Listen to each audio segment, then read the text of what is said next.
Madame, Monsieur, bonsoir et merci de votre fidélité à ITV. En ce 17 mars 2020, l'homme se découvre quand il se mesure à l'obstacle, nous disait Saint-Exupéry, face au Covid-19.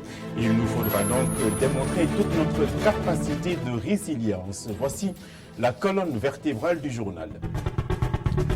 4 nouveaux malades du virus ont été détectés ce mardi au Sénégal. Ces derniers jours donc ont charrié de mauvaises nouvelles dans le front de la lutte, mais le sang-froid et le calme sont nécessaires au risque de tomber dans l'hypocondrie.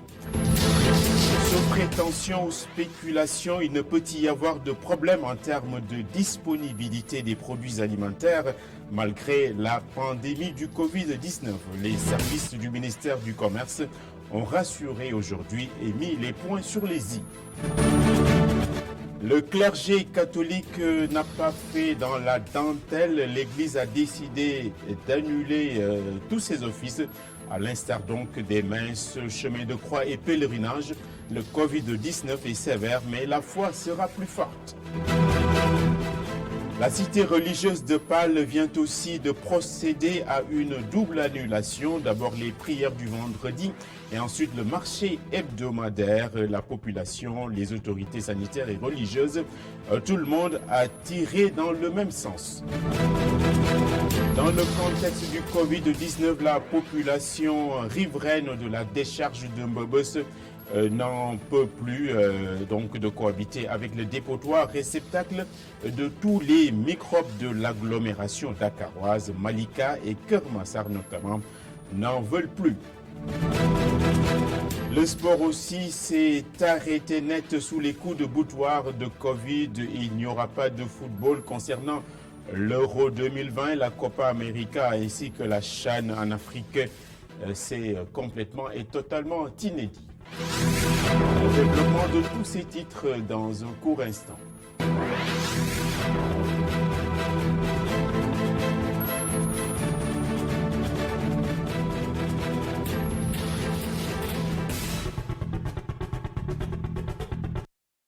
Ces derniers jours se suivent et se ressemblent quelque peu. 4 nouveaux malades de plus ont donc été enregistrés chez nous. Il s'agit de 3 cas qui ont été importés ainsi qu'un cas contact, ainsi que le disent les médecins. Il y a donc plus de 31 cas aujourd'hui, dont 2 ont été complètement soignés. Aloïse Walidjouf a fait le point ce mardi face à la presse. On va l'entendre de suite. Mardi 17 mars 2020. L'Institut Pasteur de Dakar a communiqué au ministère de la Santé et de l'Action sociale les résultats des examens virologiques ci-dessous. Sur les 44 tests effectués, 4 sont revenus positifs. Il s'agit de 3 cas importés et un cas contact du premier patient déclaré positif à Touba. À ce jour, nous avons 31 cas qui ont été déclarés positifs, dont 2 guéris et 29 sous traitement. Les patients sous traitement à Dakar et à Touba, pour ces patients-là, l'évolution de leur état de santé est bonne. Et dans ce contexte irrespirable, les denrées et produits alimentaires sont surveillés comme on surveillerait du lait sur le feu. Pas de spéculation ni de rétention en vue. Encore moins de rupture, c'est ce qu'assure aujourd'hui le ministre du Commerce et des PME qui a rencontré la presse. On va l'écouter s'expliquer au micro de Oumou Kalsoumba. Je voudrais également dire à l'endroit des consommateurs, comme l'a indiqué tout à l'heure monsieur le directeur du commerce intérieur, confirmé également par les importateurs, notre marché est suffisamment approvisionné. Il faudrait donc que nous évitions certains comportements qui pourraient conduire à des situations de spéculation. Parce que si le consommateur fait des achats convulsifs, il va sans dire que le niveau de stock prévu pourrait s'épuiser très rapidement alors que la situation ne l'exige point. Je voudrais dire que dans le cadre du suivi de l'approvisionnement du marché, un comité de veille national est mis en place. L'évolution du stock au niveau international est très suivie et nous anticiperons éventuellement sur des difficultés d'exportation de certains produits. Aujourd'hui, tous nos efforts doivent être concentrés sur la sécurité alimentaire des Sénégalais, mais également leur sécurité sanitaire. Je signerai très prochainement un arrêté fixant les prix des gels hydroalcooliques. Le clergé catholique décide de l'annulation pure et simple de tous ses offices religieux, le pèlerinage au lieu saint de la chrétienté, les messes et chemins de croix n'auront donc pas lieu et c'est tout le calendrier chrétien qui vient d'être chamboulé. Monseigneur Paul Abel Mamba s'en explique aussi ici au micro de Kessendour, c'était ce matin. Nous, évêques du Sénégal, portons à la connaissance de tous les fidèles catholiques de nos diocèses la mesure suivante. À compter de ce jour, mardi 17 mars 2020, jusqu'après le dimanche de la résurrection, jour de Pâques, la suspension provisoire des offices religieux à caractère public comme la messe publique en semaine, les dimanches et les jours de précepte. Les chemins de croix publics durant ce temps de carême, les autres activités religieuses à caractère public. Ainsi, nous demandons à tous les chrétiens de vivre ces moments d'épreuve en intensifiant la prière personnelle et en famille, au moins le dimanche à l'heure de la messe habituelle, en récitant régulièrement le chapelet, en méditant quotidiennement la parole de Dieu proposée par la liturgie de l'Église, dont les références se trouvent dans l'ordre liturgique. En cas d'obsèque, nous demandons à tous de se limiter uniquement à la soute, au cimetière, en présence de la famille restreinte. Et des messes pour les défunts peuvent cependant être demandées. Les églises restent ouvertes dans la journée pour les dévotions personnelles des fidèles, avec la possibilité de voir un prêtre pour les confessions individuelles. Et dans la cité religieuse de Pâle, non loin de Saint-Louis, chez Mam Rawan Ngom, les prières du vendredi, de même que le marché hebdomadaire, ont été rémisées. La décision est issue d'une rencontre entre la population, les médecins et les autorités religieuses locales. Momar Adisnian et Ale Thiam nous racontent ce qui se passe là-bas. Pâle se mobilise pour lutter contre la propagation du Covid-19. Une importante réunion de sensibilisation a réuni les responsables du centre de santé, les autorités religieuses et coutumières, ainsi que les Badjanougor. Il y a d'abord la protection du personnel par rapport à ce Covid-19. Il y a également la constitution d'un comité d'alerte qui sera chargé de veiller, mais également d'essayer de recenser les différents cas suspects, etc. Également, on a parlé d'activités de promotion, d'activités de communication, d'activités de sensibilisation au cours de cette réunion pour vraiment porter le message aux différents niveaux de la population. D'importantes mesures ont été prises à l'issue de cette rencontre. Comme Pâle aussi, c'est une ville religieuse de Mamsi Jajrawan. Donc, il y a le vendredi, la prière du vendredi.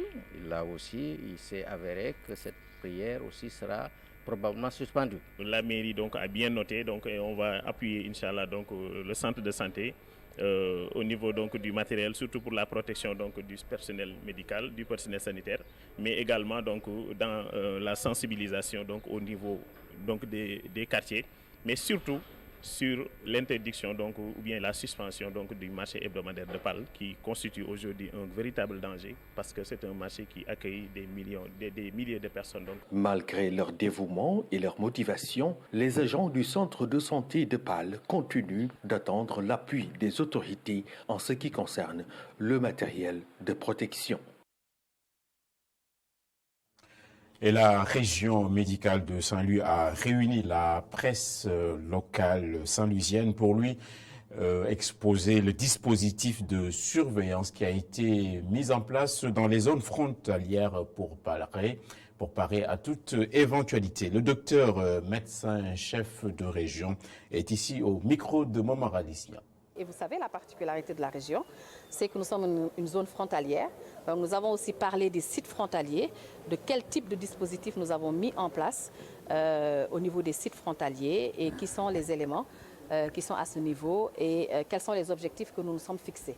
Il s'agit pour nous de recenser l'ensemble des personnes qui viennent des zones d'épidémie au niveau de cette zone frontalière, de pouvoir les identifier, de pouvoir faire un screening, si ce sont des personnes qui présentent des symptômes, de pouvoir faire la procédure habituelle, donc les confiner, les isoler, les prendre en charge, les prélever et les suivre, mais aussi de prendre la liste de tout ce qui passe et qui viennent de ces zones pour pouvoir informer tout le territoire national au niveau de leur destination, les prestataires concernés, pour continuer le suivi de l'ensemble de ces personnes.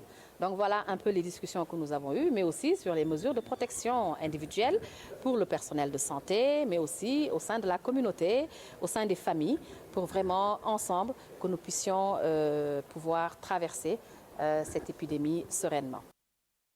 Le représentant du relief général des Mourides dans la station balnéaire et aquatique de Saly Portudal a invité les autorités à accorder un accent particulier à ce site touristique. Serigne Khadim Mbacké As Dako demande aussi donc une stratégie spécifique pour Saly qui accueille, comme on le sait déjà, de nombreux touristes. On l'écoute réagissant au micro de Alioune Kane. fii tourisme mooy activité bi fi ëpp léegi xam nga ne kon comme nee nañ bitim réew lay jóge ñii ñoo gën a exposé wu xam nga ne fu ñuy wax ne exposé wu na Saly ci gën a exposé wu la bokk ndax. Le tourisme est l'activité dominante sur la petite côte, ce qui veut dire que cette zone est très exposée dans la mesure où qui dit tourisme parle d'étrangers. Et vous savez, à Saly surtout, il y a beaucoup de Français, d'Espagnols et autres. Ce qui fait que, à mon avis, le gouvernement devrait développer une stratégie de lutte contre le coronavirus dans la petite côte, notamment à Saly, Portudal. C'est une priorité pour moi. Et vous savez, on sait pertinemment que la propagation du virus est favorisée par les contacts.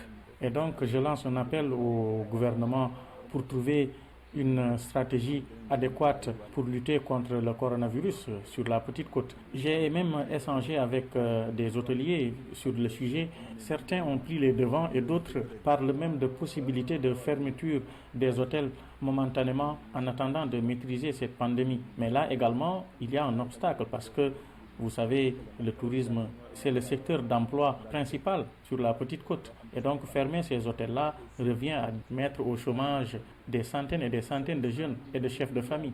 Mais de toute façon, ce qui est important, c'est de réfléchir sur la manière dont cette pandémie devrait être combattue sur la petite côte. Parce que quand on ferme également les hôtels, c'est une économie qui est menacée. Vous avez vu, même les grandes puissances touchées par cette pandémie ont connu d'énormes pertes économiques. Et donc, la fermeture des hôtels ne serait pas, à mon avis, une solution, mais quand même, on peut y réfléchir. waxantuma laag nag suñu économie ndaw yi nga xamante ne dañuy jóg ak daanu parce que boo tëjee hôtel yi tey jàppal ne ay liggéeykat yu bëree bëri dañuy daal di ñàkk seen liggéey. On vous l'a dit en titre, les cas de Covid-19 que compte le Sénégal rendent beaucoup de monde hypocondriaque. C'est le cas notamment des riverains de la décharge de Mbebes aux confins de Malika et Keur Massar. Les habitants demandent notamment à l'État de procéder immédiatement à la fermeture du dépotoir de plus en plus sauvage. Adam Assar et Séléman Diallo. La psychose née de la pandémie du coronavirus est bien ressentie chez les riverains de la décharge de Mbebes. Laissés à eux-mêmes, les riverains du plus grand dépotoir d'ordures de Dakar crient leur colère.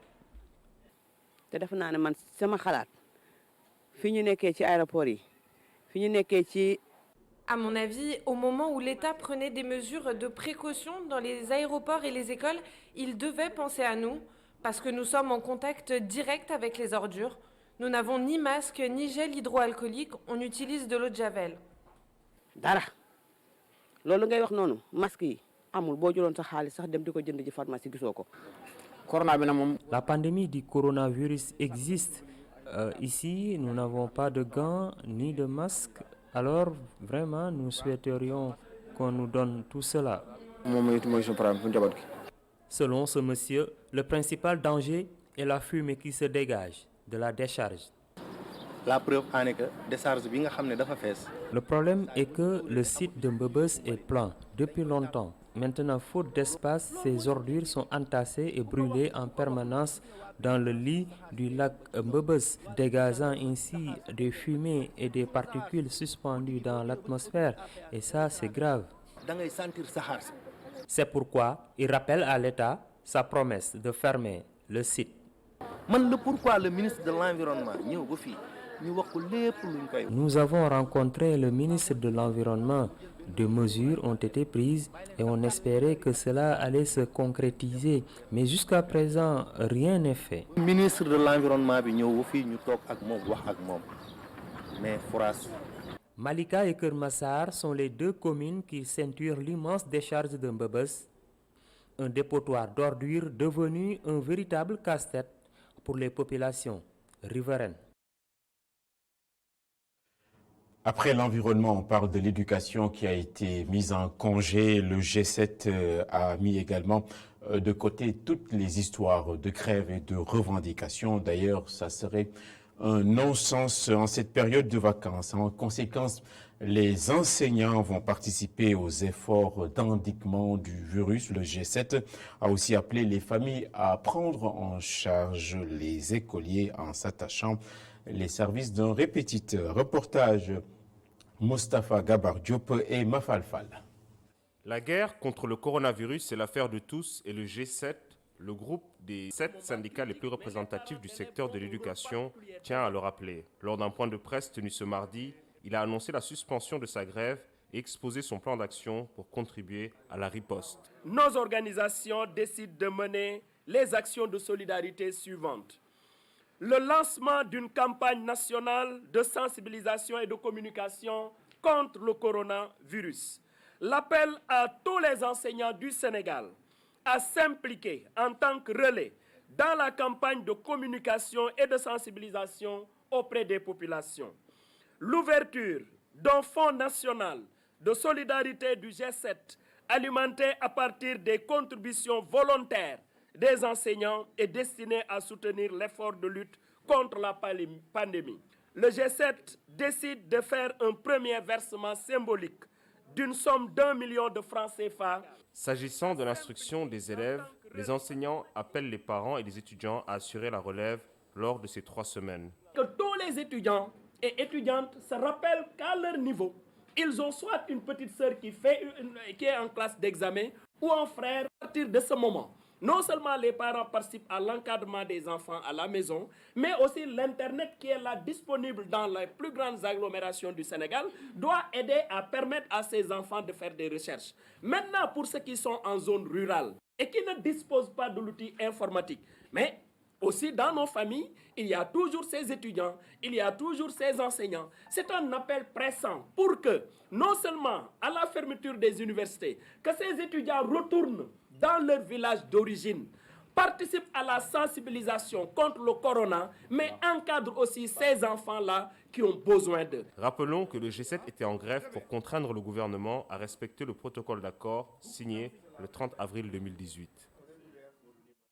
La coalition nationale des associations et ONG en faveur de l'enfance a exhorté à prendre en charge les enfants de la rue face à la diffusion du Covid-19. L'État devra prendre ses responsabilités et saisir l'opportunité de la crise pour adresser cette problématique définitivement. C'est un sujet de Cher Hassan Fall et Augustin Manda. Se souvenir des enfants de la rue dans la stratégie de lutte du Sénégal contre la Covid-19. Voilà la revendication des organisations de la société civile venues répondre à l'appel de la Coalition nationale des associations et ONG en faveur de l'enfant, la CONAF, pour qui ces enfants constituent la couche la plus vulnérable face à cette maladie. La grande porte d'entrée aujourd'hui d'une maladie, c'est à travers les enfants. Et on sait que les enfants sont exposés tout le temps. L'État a demandé de fermer les écoles.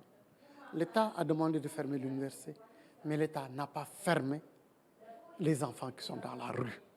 Les enfants qui sont dans les daras, ils sont pris en charge comment? Une surexposition qui pousse le sociologue Mamadou Won à demander à l'État de prendre toutes ses responsabilités pour mieux protéger ses enfants. Mais nous sommes là pour demander à l'État de prendre ses responsabilités sur le plan historique. Il n'y a pas à négocier, il faut leur imposer. On ne négocie plus. L'État a ses responsabilités et ses responsabilités, c'est l'obligation de protéger toute la population, y compris ces enfants-là. Donc pour moi, il n'y a plus à négocier avec qui que ce soit. Face à la rapide percée de la Covid-19, le président Macky Sall a annoncé une batterie de mesures pour contrer la maladie, mais des mesures qui, selon ses protecteurs des enfants de la rue, pourraient être corrompues si ces bambins ne sont pas pris en compte et protégés comme tout le monde. Et face à la menace, chacun participe à l'effort de guerre pour concasser donc Covid-19. Le collectif des réseaux câbleurs du Sénégal a donc mis à la disposition de l'hôpital Roi Baudouin de Guédiawaye des kits d'hygiène afin d'accompagner la structure dans l'accueil et la sensibilisation des citoyens. Mamadou Lamine Fati. Ils se sont regroupés pour apporter leur contribution à la lutte contre la pandémie du coronavirus. Les membres du réseau des câbleurs du Sénégal, section banlieue, apportent son aide à l'hôpital Roi Baudouin de Guédiawaye. Parce que nous trouvons que nous devons y mettre ensuite notre pierre dans la condition de ce pays. C'est-à-dire que la maladie s'était déclarée ici à l'hôpital. On est venu voir ce qui s'est passé. On a vu que toute la population avait fui l'hôpital. Nous aussi, nous avions dit qu'il fallait qu'on vienne rétablir cette vérité. C'est pourquoi nous sommes venus aujourd'hui montrer à la face du monde qu'il n'y a aucun danger dans cet hôpital. Ensuite, pour plus rassurer les populations, nous avons amené du matériel. Le matériel, c'est le matériel préventif. Nous avons amené le thermoflash pour détecter la température. Tout ça, c'est pour la prévention de cette maladie. La directrice de l'hôpital Roi Baudouin magnifie le geste des câbleurs et invite la population à la sérénité. Il y avait déjà des dispositifs qui étaient déjà mis en place dès que le premier cas est apparu et bien avant.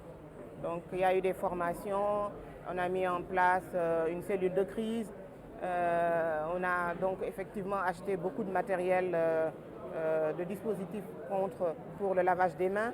Notre devoir de lutter contre donc, cette pandémie pour éviter justement que ça se développe dans notre pays. Le médecin-chef de district représentant les autorités administratives de Guédiawaye revient sur les consignes et les mesures de prévention à l'intention des populations. Ce qui peut aider la santé à se développer, c'est surtout la participation et l'engagement communautaire. Ce que les populations peuvent apporter à l'effort de santé, c'est ça qui peut nous aider à améliorer quand même, en tout cas ce qu'il en est. Et on appelle à la population de Guédiawaye, c'est que ça c'est un hôpital de référence. Un cas a été vu ici parce que c'est des agents qualifiés, de très bons agents, raison pour laquelle le cas a été vu. Donc lorsqu'on a quand même de très bons agents à nos dispositions, on ne devrait pas fuir cet hôpital. Au contraire, on devrait venir voir ces agents-là parce que cela peut nous aider. Au cas où on aurait ce type d'affection, il faudrait avoir de très bons agents à disposition pour pouvoir gérer ce type de cas-là. Un important matériel des kits d'hygiène pour soutenir la sensibilisation et l'accueil à l'hôpital Roi Baudouin de Guédiawaye. Après le cas de coronavirus enregistré dans cette structure, Il s'agit de l'un des malades guéris depuis le début de la pandémie.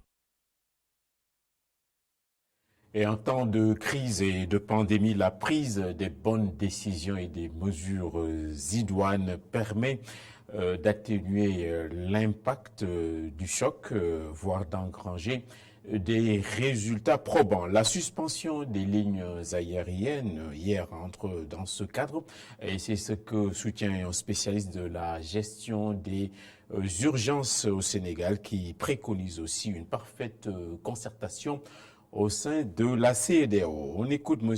Seydina Boli s'expliquant au téléphone de Abdourahmane Ly. Pour moi, ce qu'il faut, c'est qu'on doit apprendre des leçons de ce qui s'est passé en Europe, en Amérique, dans le cadre de leur riposte. Ils ont été affectés avant nous, donc on peut voir comment les choses ont évolué, quelles sont les décisions qui ont été prises, à quel moment, etc. Aujourd'hui, ce qu'il faut se dire, c'est qu'en Europe, par exemple, ils ont chacun été dans son coin, alors qu'ils font partie de l'Union européenne. Ils ont un cadre de concertation, de coordination de leurs actions, mais bon, chaque pays est allé de son côté. Ça, c'était une erreur de stratégie. Et nous, en Afrique aujourd'hui, ici, on a quand même la CEDEAO. Ils sont des décisions, notamment de fermeture de frontières, qui doivent se prendre en concertation, en coordination avec l'ensemble des pays de la CEDEAO. Ou en tout cas, il faudrait qu'il y ait une instance supranationale qui puisse organiser ce genre de choses-là. On a beaucoup plus à y gagner qu'à laisser chaque pays y aille avec sa façon de voir les choses. Si par exemple la Mauritanie fait tout ce qu'il faut pour arrêter la situation chez elle, mais que le Sénégal n'arrive pas à faire pareil, qu'est-ce qui peut garantir que les gens ne vont pas traverser la frontière, sachant que nos frontières sont poreuses, et ramener la situation en Mauritanie?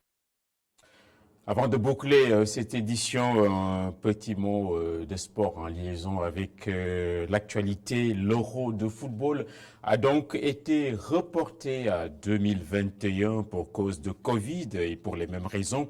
La Copa América n'aura pas lieu cet été. Le même sort a été réservé à la CHAN en Afrique qui devrait avoir lieu au Cameroun. Tous ces grands événements ont été renvoyés et c'est toute la planète du football et plus largement sportive qui s'en trouve embolisée par le virus.